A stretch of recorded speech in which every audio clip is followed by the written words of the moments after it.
ơi bạn khơi ngayตะกวนcái ao thọt loan đượcក្នុង YouTube ក្នុង Facebook អីផ្អើលន់ឲ្យខ្ញុំណា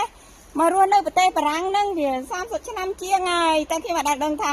អីគេតកួនជូហ្នឹងស្រាប់តែឥឡូវបងប្អូនដែលទៅមកក្រោយសោះលេចទៅ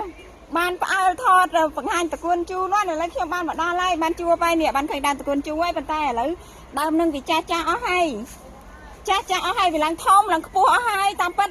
ដើមនឹងខ្ញុំធ្លាប់ឃើញខ្ញុំអាសាឃើញសឹងអីប៉ុន្តែខ្ញុំអត់ចាប់ផ្លឹកថាហ្នឹងហើយដែលហៅថាតកួនជូហ្នឹងអត់ដែរដឹង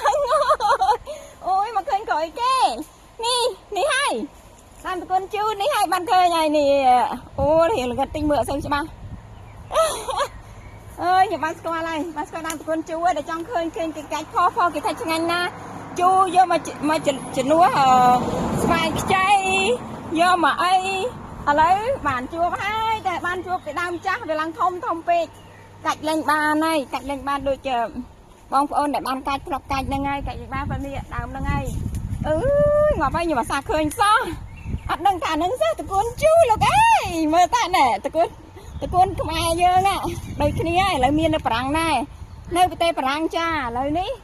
បានដល់ហើយបានជួបហើយបានឃើញហើយណបងស្រីគាត់កាច់មកណបានអាខ្ចីណែគាត់កាច់បានដើមខ្ចីឃើញទេនេះបឡាមីទៅចូលរួចទេឥឡូវតកួនជូ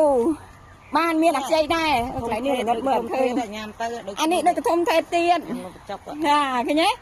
ឡូវមានអស់ហើយឥឡូវបាត់ភ្លើងកាត់មិនចុះបង្ហាញភ្លើងកាត់